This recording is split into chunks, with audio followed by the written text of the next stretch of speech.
Hello everyone, and welcome to The Man Behind the Curtain. I'm Randy Young, the guy in the red shoes, and I've been in the video production business my entire career, and it's taken me around the world a few times. But more importantly, I've had the opportunity to work with some of the most creative people in television, and boy do they have stories to tell about the business and the people who make it happen. We've always been told, ignore the man behind the curtain, but you can talk to me. Okay, let's get started. I'm sitting here with Steve Botkin, a good friend and an excellent technical director, and he's going to tell us how to turn a giant convention center room into this in 2 days. How'd you do it? Well, it was a little more than 2 days. I wish I could say it was in 2 days, but a lot of planning. This show is almost a full year in the planning. We started. Our show was done at the end of, beginning of May last year, and probably the 1st of June, we were already starting to, come up with the concept of what our screens were going to look like. That was probably the first decision to be made, and then months in drawing and budgeting to make sure that everything was on target, and then it was really just filling in a full year of details. Now you can see we're setting chairs. We're to the point where you're setting chairs. Just a couple of days into it. At what point, Ed, you said it takes a year to do this show. How often do you get that much time? Not very often. More than likely, it's usually maybe 2 months, 3 months. Some that's much more common, to do this. I'll give you a funny story. Okay. Ken Fieldhouse and I met back in 2002, I think, on a big event for Walt Disney. I got the call 14 days out from the load-in. Was it designed at all at that point? No, we were designing, drawing, and building simultaneously in real time. That's cutting it pretty thin. That was cutting it pretty thin. All right, so go back, and that's probably the opposite end. A year on this one, 14 days on that one. Exactly. But a producer calls you, any one of a number of producers we probably both know. Right. And they say, Steve, are you available on these dates? And you go, yeah, I am. Great, I want you to do a show for you. Great, fine. What's your next move? I need to find out what the venue is, and start to track down all the information I can find on the venue itself. Sometimes that involves, if my producer is generous enough, they will put me on a plane and I'll actually go and do a survey. Sure. I find that that's essential, but surprising how often I get pushback. If I've been in the venue before, they don't want to send me again. But everything is different. I mean, Always. They could have changed walls, they could have changed air walls, they could have built a new building, for crying out loud. And if nothing else, to just refresh my memory of how things work, and you don't really know how things work until you actually walk the floor and you can see the relationship of one space to another. Right. You could refresh yourself on what the rigging is or possibilities for rigging is in the room. So now you've seen the room. You start some drawings, which is a whole other task. Right. Which I want to get to in a second. But when do the crazy ideas come into it? When do the creative, we want to do this, and you have to think twice about, can they do that? When does that start to happen? Again, that depends on the producer and the creative director. It can vary quite wildly. On the bigger shows, you start hearing about the crazy ideas right off the bat. But it's not uncommon to have a big show where you have all the designs in, you're starting to work on drawings, you're starting to create your labor budgets, and then they say, but we just added a new element to the show. Sure. And We want to put an elephant in the room. I want this Ford GT to come out of the ceiling. Right. Make it Case in point. Make it happen. Make it happen. What is it going to take? And I say, one, we don't currently have the budget for it. Are you going to be able to go back to the client and get more money? Sure. And if they say yes, then it's okay. We're off to the races. I'll get rigging involved to start thinking about how we're going to do it. Blah blah blah. We'll start to solve the problems, and then I'll make adjustments in my labor call. Sometimes I'll need to ask for more time. Rarely get that, but time is the most important. That will be a question that I might ask. When do you have to approach the idea of saying no? We have to think differently. When does that happen? How do you do that? First thing is I have to give the warnings. That this is going to be a very expensive proposition. If I know that it's physically impossible, I will say that. Right. And that's pretty easy to figure out at the top. Pretty quick. So, and I gotta believe that if they want it bad enough, they'll find a way to make it happen or some version of it. Do you come up with alternative ideas for it? Sometimes, yep. Sometimes if they really want to explore the idea. What's the craziest idea they've come up with in your lifetime? You mentioned dropping a Ford GT from the ceiling. Yeah, craziest idea. So flying a car is always a big one. Same show, different year. I had a McLaren, a one-of-a-kind McLaren, a $200,000 car that I had to rig to put on top of a 7-foot-high platform that was then on a moving elevator that would sink below the floor. So first, the only way to get it onto the elevator was to get it up onto a 7-foot-high platform. Okay. A $200,000 car, one of a kind. A one of a kind. Yeah. Yeah. So that was a pretty crazy idea. We were wound pretty tight about that. I presume it worked, and it worked, and everybody was happy. Then you got to get it off the platform. And then do everything in reverse to get it off. So, what the case was, we built a gantry crane. We picked it up here. We then rolled it along the track, and then lowered it back down again with the help of rigging teams that had the right equipment for picking up a car without damaging it. Sure. So what I'm hearing is that a lot of your job is problem solving, issue solving, remedies. True? That's part of it. I mean, there's really a lot of different elements. But yes, problem solving is constant. Problem solving on the front end, in the planning. Mm-hmm. Once we get on site, it's constant problem solving. Sure. It's like, okay, we're doing this. Oh, now what are we going to do? And then, either trying to reorient people's schedules to make something happen, or it's a lot of dealing with questions that come up that may not have been planned on paper in advance. The goal is to get as much on paper as possible so that there are no surprises. Sure. And I like to pride myself on the fact that everybody's really happy here because it goes in very smoothly. Everybody knows exactly what to do. Everybody has enough time to do it, and there aren't as many by the ways as possible. And I've worked with the show with you for several years, and I think it's a well-oiled machine.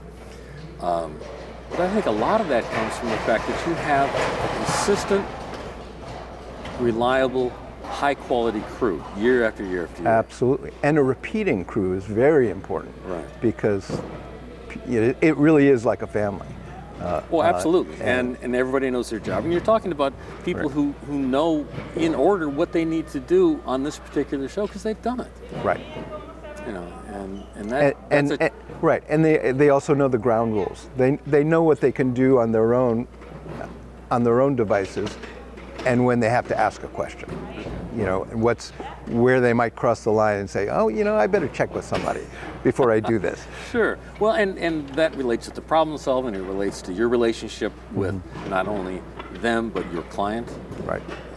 And the end client of knowing what their limits are and how much you can press the envelope if you need to, and when you can pull that envelope back in and either save them money or save them efficiencies and get the high quality show that you're looking to produce. Right. I mean, where do you learn that? Where did you learn it? Boy, it's seat of the pants.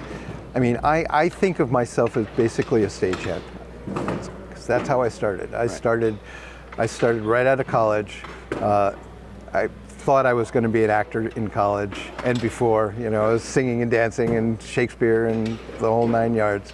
As soon as the doors closed behind me after I left college, the I realized. Shakespeare I see, the singing, dancing, I'm not so sure. Yeah, well, believe it or not, yeah.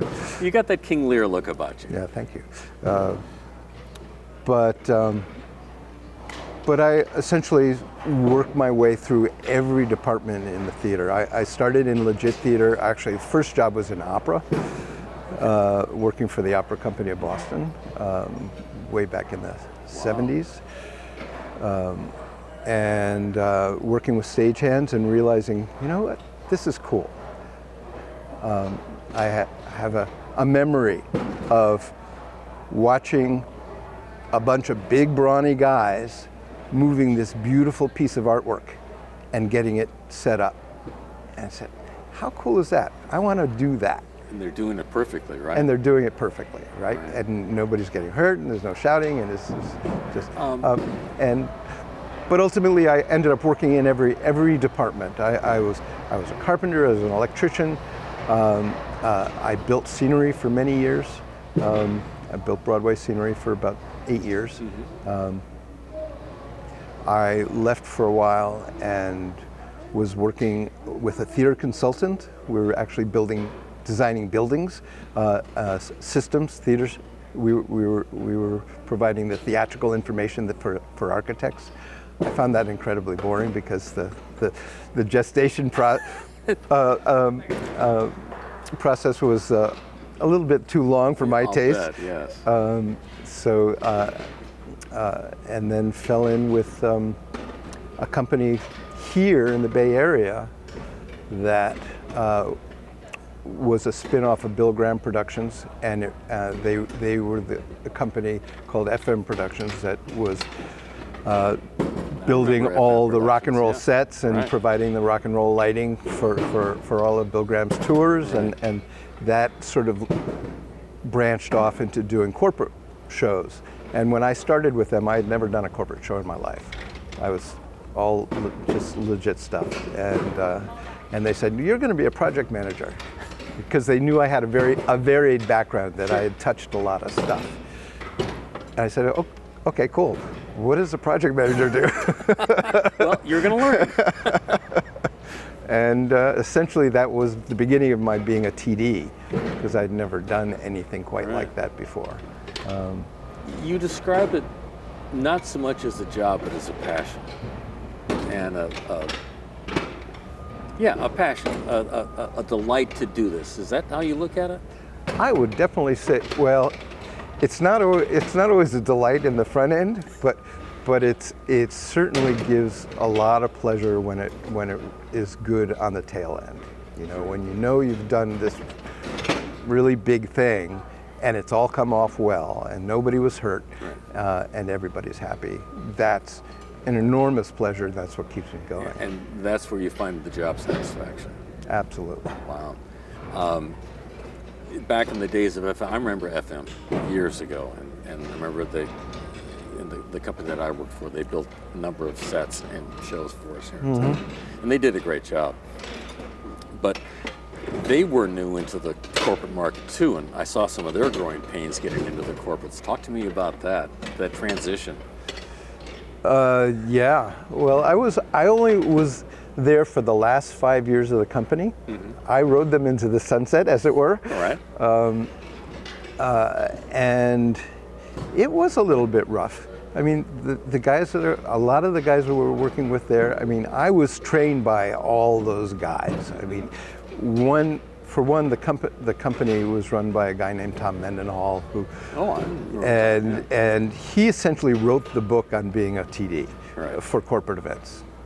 And so I learned at the School of Mendenhall. I always say that. All right, so that's back then. Talk to me about today and the changes we've seen in the technology and in the business, and how has that affected your job? Well, for the most part, it's affected my job because the jobs are so much more driven by video. When I was starting out, you know, when I was doing shows for Pepsi back when I was at FM, Pepsi would do 69 video screens laid on top of this panoramic slideshow. That was back in the day, the big slideshows. Sure. I think made me somewhat successful is that I trust the skills of all the people I'm working with. Right. And I learn from everybody. And the more I absorb, I'm really just become a sponge. So I just absorb as much knowledge from all the different people on the team as possible, so that I can make their lives easier the next time. But that's the mark of a true leader too, is to be able to learn from the people who you hire, who you rely on. Absolutely. At least that's what we learn listening to all these corporate meetings we do. Right. And I really do think it's true. But the technology, even today, is turning over constantly. Constantly. And you have to be updated. You have to look at new staging techniques and the screens and just the electronics that are backstage. Absolutely. And we're using a brand new audio system. The PA on this show, it's one of 2 systems in the country right now.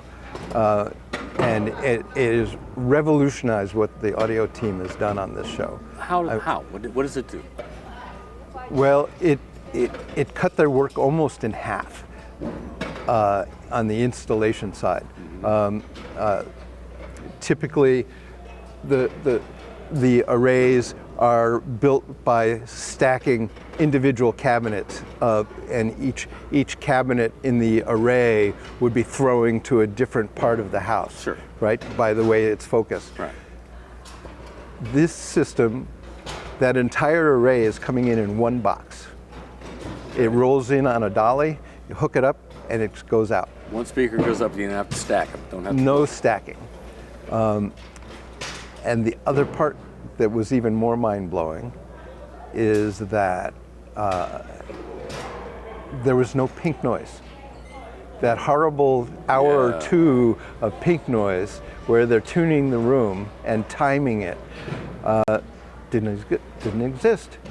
They plotted the room in advance electronically in their programming, and then did about 10 minutes of making a sound that sounds like bzzz. Well, I did hear that the other day. Yes. And that feeds back into their system, and then after those 10 minutes, they plugged in their system, turned it on, and it was perfect. Wow. Now, who brought that idea to you? Where did it So come that came from Stephen Gray at CT.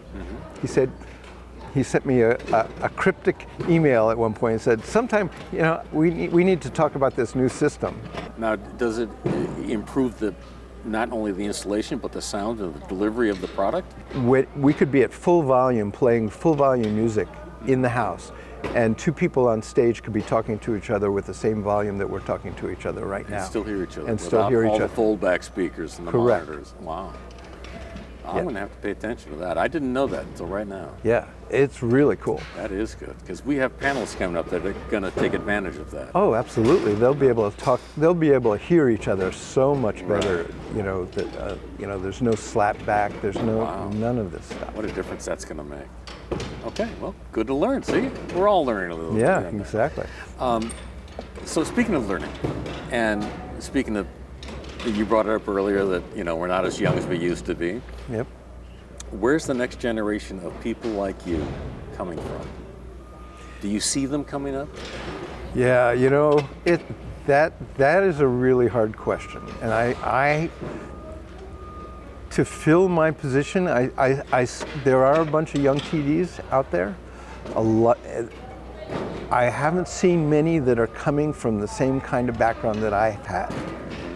So they're approaching things a little bit differently. So they're coming from it typically from the video world. And no offense to you, but no. a lot of video technicians do not have the big picture of the logistics of what's happening on the floor, or the logistics of trucking coming in, or making sure that there's the right number of carpenters to build the stage. Right. They have a different set of logistics in their brain. Absolutely, it's about the wiring. It's about it's about one or two trucks coming in, not half a dozen or 25. Right, exactly. Ken is who I work with, who is my second. He also came out of legitimate theater. He's now starting to take the ball from me. He's now getting more work than I'm getting, the bum. But again, he's come at it from the bigger picture world, and can put big shows in without necessarily. I mean, I always say you couldn't put me in a room full of electronic equipment and expect me to build a system. No. I'm never going to be that guy. No. But I could organize an army of people to put this room together. Right. Well, like I said when I got here a couple of days ago, this was just a big empty room, and now we're setting chairs. Right. And tomorrow the stage is all set for rehearsal. Our first day of techs and rehearsals. That to me is a monumental task. And I certainly wouldn't know how to do that. I can put together backstage. Right. I wouldn't know how to do this. But I don't see in my side of the curtain, I don't see a lot of younger guys looking at this business, or heck, even knowing about this business. Yeah. I don't either. I haven't seen it. Yeah. Occasionally I'll have stagehands come up to me and say, "So how can I be you?" Right. Well, and it's a hard question to answer. Absolutely. But I have. You came into it from, like you said, opera, legitimate theater, and now into this. I started out in broadcast television, through commercial production, right, and then into this. I don't know of many people who say, "Oh, I want to graduate from college or go to a trade school and learn corporate events." Nobody says that. No, it was such a niche industry. Most people don't even know that this industry even exists. I know. Looking to the future, we talked a bit about the people, but where is this business going overall? In a year, I actually see it contracting a little bit. I think and I think that's because of the political situation we're in right now. I suspect that we're going to be sort of backtracking into like 2009, when the bottom dropped out of the corporate industry for a while, and shows were watching where the money was being spent. People were scaling back on their shows. COVID changed everything. You don't think that there's a replacement for the interaction and the meeting of people and No. You can't discount the vibe that creates with that company. Yeah. But I think the companies that recognize the value in it have brought it back since COVID. Right. And they recognize that there is a value to that. It's a value to getting together. Yeah. I mean, this show is getting bigger and bigger. I mean, the overall audience for this conference, we've learned today, is going to be over 40,000. Wow, just here in attendance. Wow. Yeah. That's a lot of people. That's a lot of people. Yeah. I mean, we're less than 4,000 in this room, but right. But yeah. But there's a lot of people going to be watching online. A lot of people go to the expo. Yeah. And it's a very big expo. Well, so. Like I've said, ever since I started doing this show, every time I do this show, I'm afraid to turn my phone on again. Yeah. When you talk about computer security. Yeah. So, we talked about the people. We talked about how you got started. Talked a little bit about stories, but I bet you got a few more. Shows can run off the rails, and you're in a key position to stop that from happening. Yeah. Well, people make mistakes. We strive to have a flawless show. We want all the cues to hit on their mark. We don't want anything to fall down. We don't want anybody to fall off the stage. Right. I've seen that happen. I've seen cars drive off the stage. Yeah. And those mistakes happen when people are tired. Right. And I have to be a squeaky wheel sometimes and say, are you sure that you want to keep going? Because we're exhausted. Right. We're all exhausted. And you know what? One more time through isn't going to change that. And the other thing is, they don't need the overtime. They'd rather go home. Sure. And one more time through that event, whatever they're trying to work Right. out, because they're tired, it's not going to be what you want it to be, and it's not going to improve it tomorrow. No. 8 hours of sleep is going to. That's going to make it a whole It's going to lot make better. a whole lot of difference. Yeah. Right. Exactly. I got to say, it's been a pleasure, and I think, and you brought it up just a second ago, leadership. I think your leadership in this event is amazing and real quality, and it shows in how the people respect you, how the people work for you and work hard. And I just want to say thank you, and I appreciate you being with me. Well, thank you very much.